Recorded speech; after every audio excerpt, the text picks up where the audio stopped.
Welcome to Spotlight Santa Monica. I'm Sandy Jacobson. A lot of work goes into making our city such a desirable place to live and visit. Today you will meet some of the people who keep Santa Monica safe and on the move.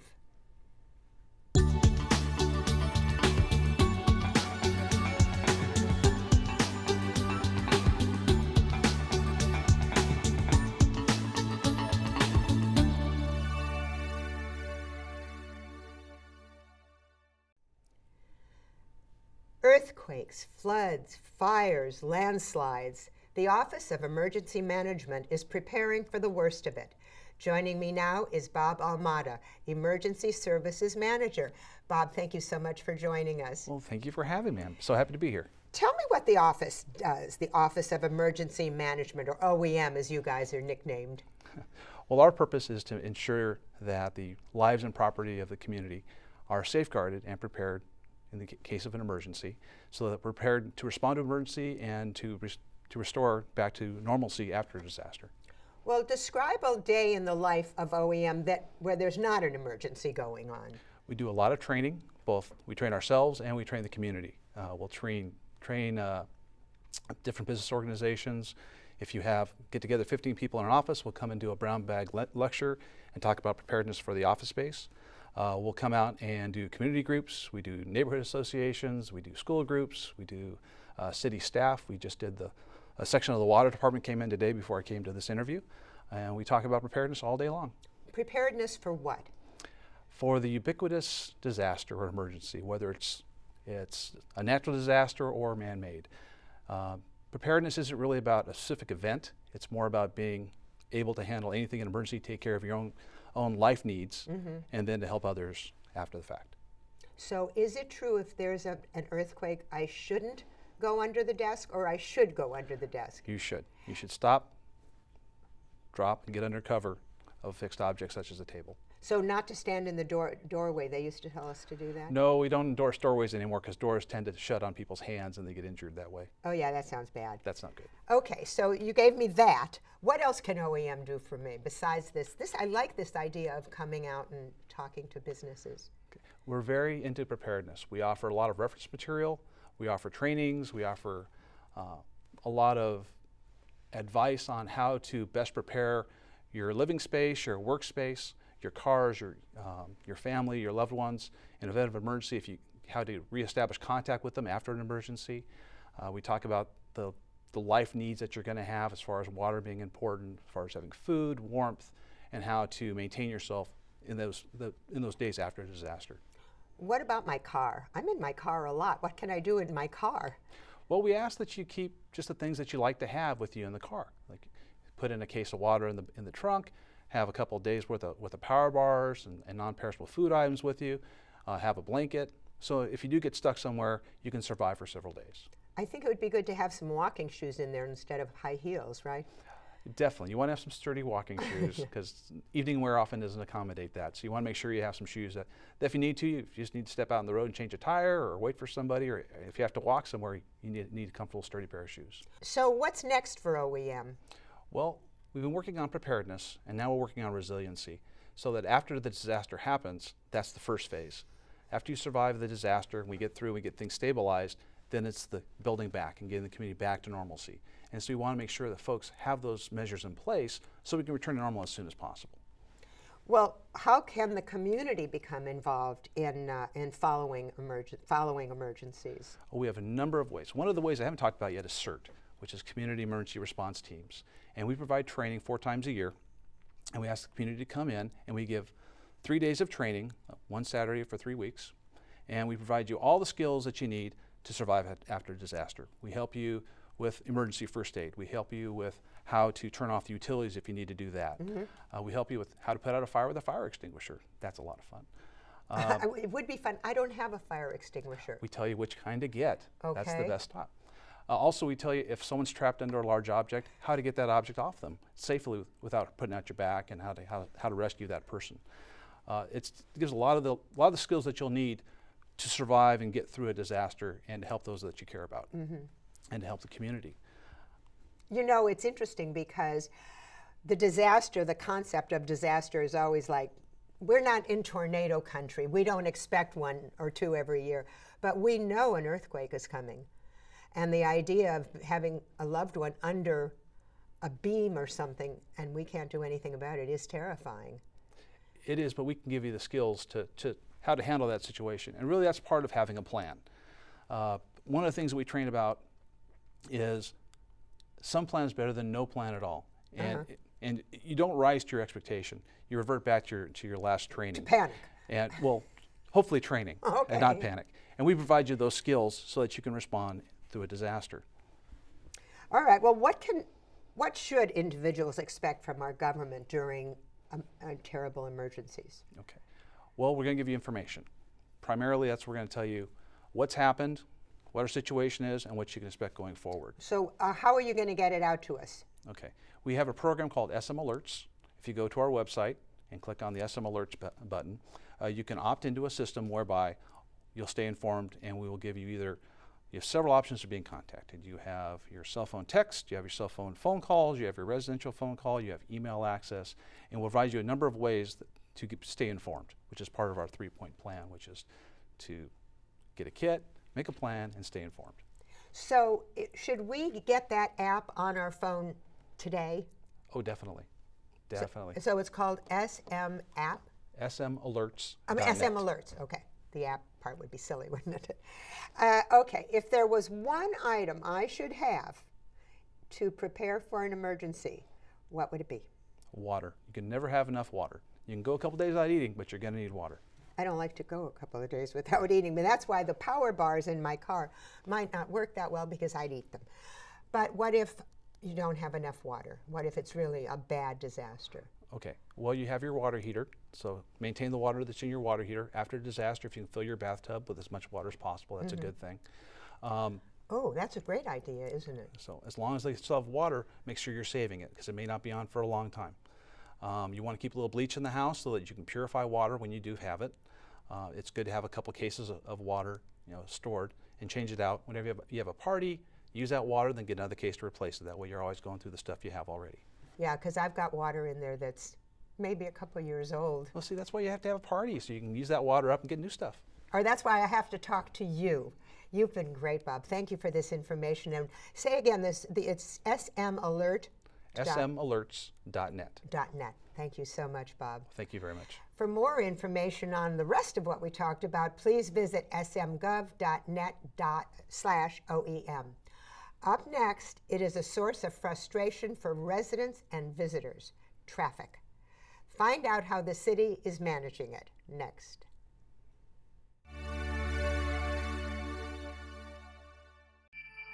Experience Highways Performance Space and Gallery. I knew my journey would lead me to a place where I'd find a highway that I could travel to the beat of my own drum. Right out the storm, 95 Joey died, but Deadly was born. And there would be no limits to the vibrancy of my performance. Join us each week at Highways Performance Space and Gallery and live without limits. Log on to highwaysperformance.org. Good morning, sunshine. If he were, he'd tell you, right? You're too healthy to be.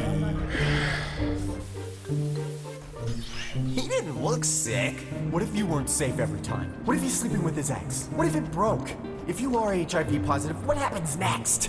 You don't have to live with Mr. Doubt. Common Ground offers free testing and care for HIV and STDs, including hepatitis. Just stop by or call us. It's time you know.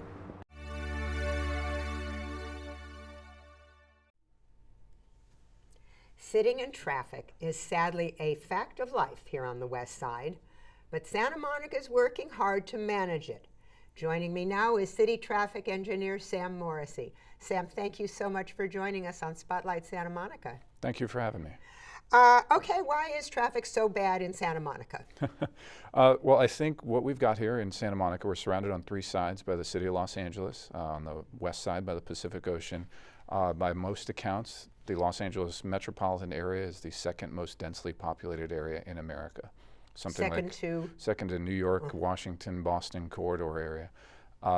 We've got about 15 million people that live in this county. We've got a relatively small amount of land area. We've got limited jobs and housing. So I think it's just a fact of life, like you said, that all these people live and work here and they all have to get around. We all tend to work, during the daytime. So in the morning we're commuting to work. In the afternoon we're commuting home from work or from school. So it is just a fact of life, but I think we're doing the best we can to kind of deal with it. Sometimes I don't feel that way. Can't you do anything about this? Sure. I mean, there's a lot that we are doing, and a lot of what we do, unfortunately, is not visible to the regular driver that's out there seeing this. A lot of what we do focuses on traffic signal operations. People probably don't realize that just the way that computers have morphed, and now your iPhone or your portable phone is the most powerful computer that you have in your pocket. Our traffic signal cabinets are actually very high-tech computerized systems that are located on the corner of each signalized intersection. We now have the capability, through some advancements that we've made in fiber optic connectivity and new advanced technologies in terms of computer operations, we can actually communicate with most of our traffic signals that are out there in the city, and they all come back to City Hall, where we can control them from a central controller system. We can improve the travel times through this synchronization by as much as 12–15%. Unfortunately, when you're going 15 miles an hour and then you're going 17 miles an hour, it doesn't really you don't notice it that much, but we can get some improved efficiency through that type of operation. Describe a typical day for Santa Monica's transportation engineering staff. Sure. Well, one thing I think I like about my job and what everybody likes about our job is no day is the same. We come into work with one plan, but a lot of emergencies or different issues can quickly take charge. But in a typical day, we're responsible for basically anything that happens between both edges of the sidewalk. So whether it's on a sidewalk, in a parking lane, or in a travel lane, we're making some decisions about how we operate traffic or what we're doing to regulate traffic and make sure that everybody, not just the cars, but the bikes, the pedestrians, the people on the buses, everybody can get around as safely and as efficiently as possible. So in a typical day, we are investigating safety concerns. A lot of our work is responding to calls from residents that say, this intersection is unsafe, or I witnessed an accident at this location a week ago. Please take a look at it. We'll send our staff out there to investigate maybe what caused that accident or if there's a pattern of these types of accidents. A lot of our days focus on traffic signal maintenance, making sure that the signals run efficiently and effectively throughout the day. Our traffic signals operate 24 hours a day, 7 days a week. How many signals are there actually? We've got about 200 signals in the city, just under 200, and we have 4 maintenance staff that take care of all of them. So they're very busy, and they're also on the clock on the weekends and at after hours. If a call comes in at 2 a.m. on a Sunday morning, somebody's out there to fix it within 2 hours and address that. So in a typical day, we're kind of covering all those different areas. When you talk about an emergency, do you mean by that an accident?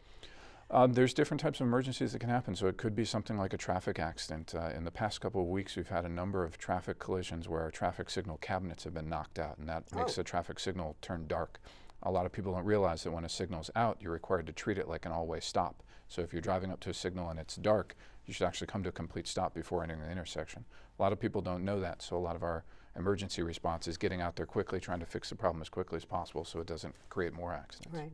How do you decide where to install traffic signals? I know you must watch to see where I'm driving and then make sure that all the red ones are in front of me.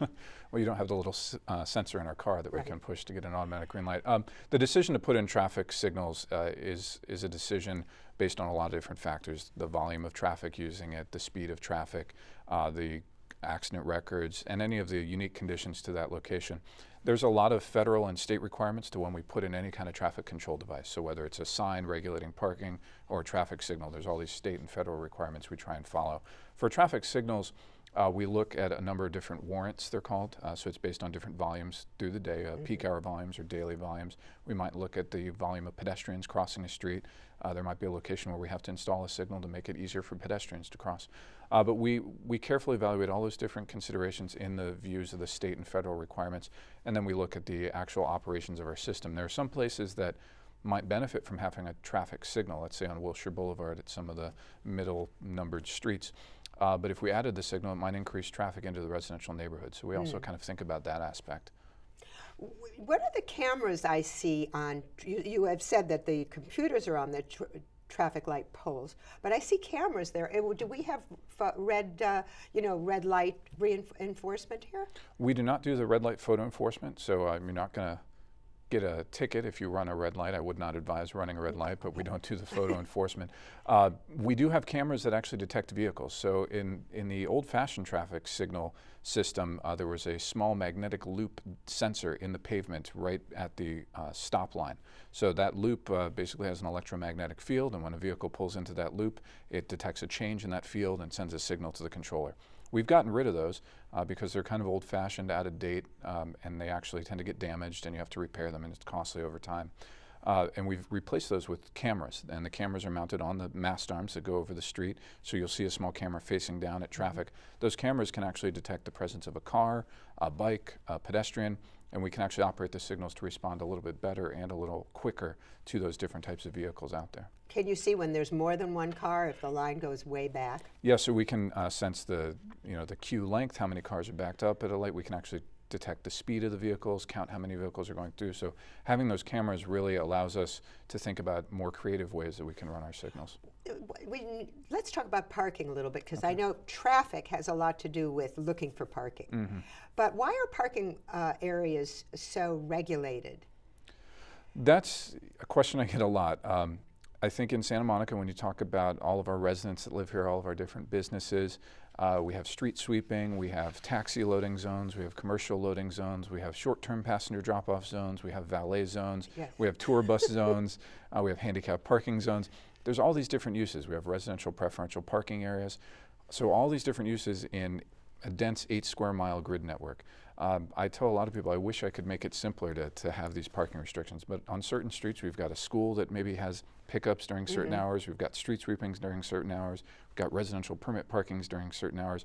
Some places we have farmers markets that close the street on certain days of the week. It makes for very complex regulations.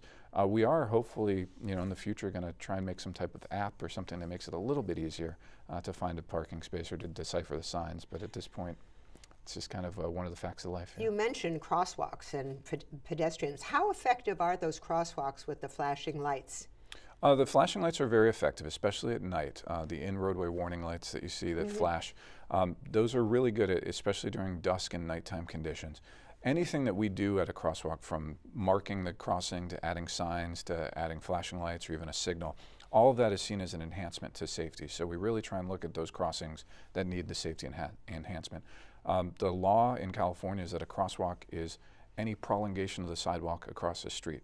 So whether it's marked or not, it is a legal crossing. A lot of people don't realize that. When we do add things like the flashing lights, we're doing that because a number of other enhancements are necessary to increase the safety. I will say about those flashing crosswalks is that they're a maintenance concern. When you put something in the street and drive over it enough, it will break. So we're looking at new devices that are actually mounted on the side of the street that are just as effective as those in-roadway warning lights. So I think in the future you're going to see more things like that. Well, I have to thank you for doing all that you can, and the next time I'm stuck in traffic, I'll think kindly of you. Please do. Thank you, Thank Sam. you. For more on our traffic, visit smgov.net/PCD. Up next, from traffic to our big blue bus. The Director of Transit Services is here. Stay tuned.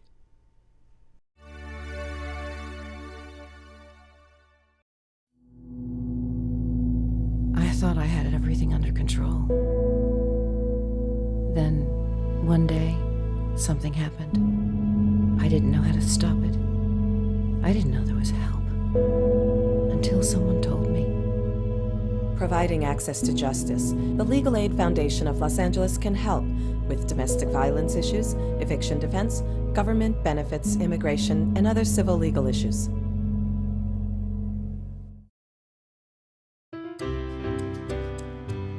Oh, hi, Rosa. Is it time for Mama to have our baby? No, sweetie, it's time for you to get a checkup. A checkup? Can I go, please? The services of Women in Children's Hospital are integrated into the new LAC USC Healthcare Network, where superior medical professionals provide clinical research and complete patient care for your community. Ouch. Our staff is dedicated to you and your family.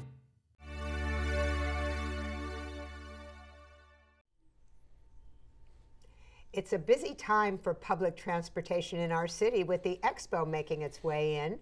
Joining me now is the Director of Transit Services, Ed King. Ed, thank you so much for joining us. Thank you for having me, Sandy. It's great to be here. Thank you. Tell me, how many people ride the Big Blue Bus?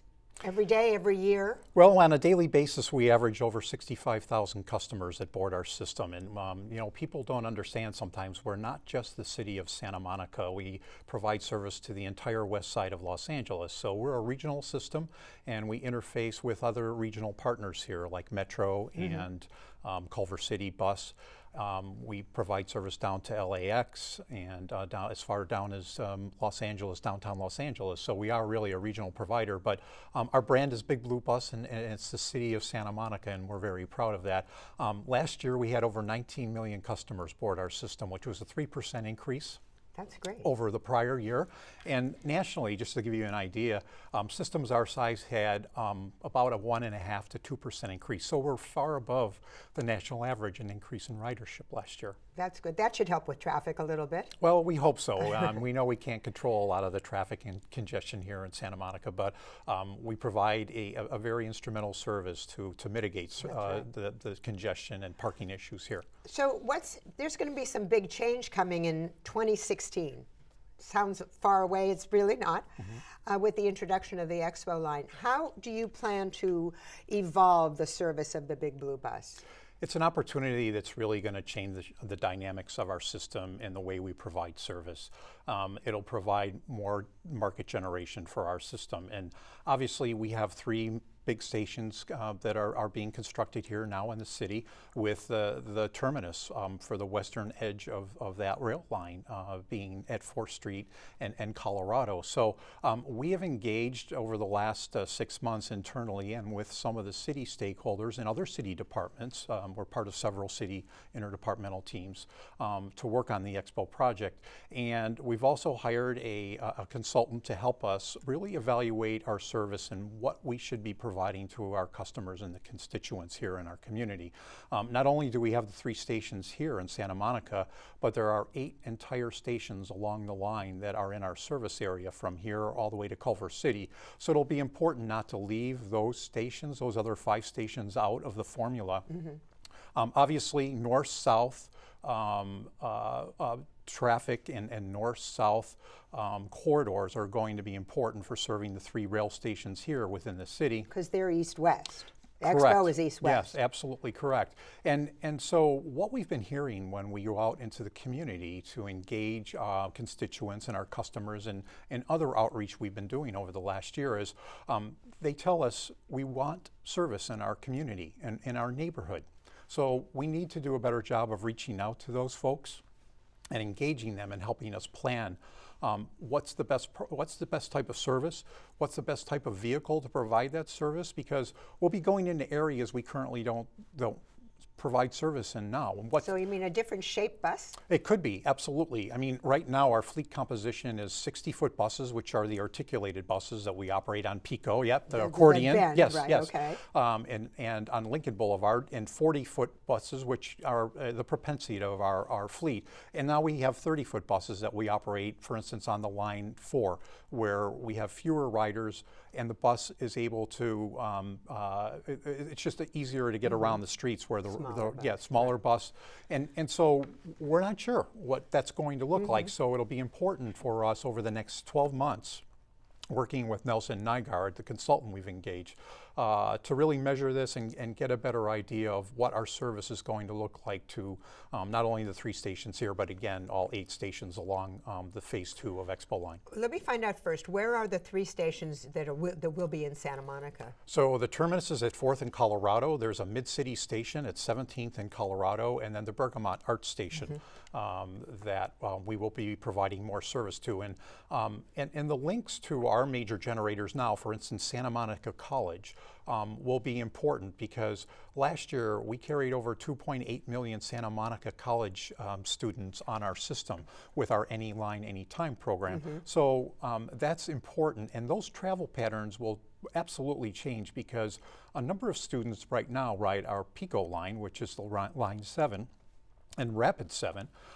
We feel very strongly that they're going to migrate over Expo Light Rail, because it's just a quicker trip for them. So providing service along the 7th Street corridor, for instance, and making a connection with an improved bus stop at their campus will be critical for our success.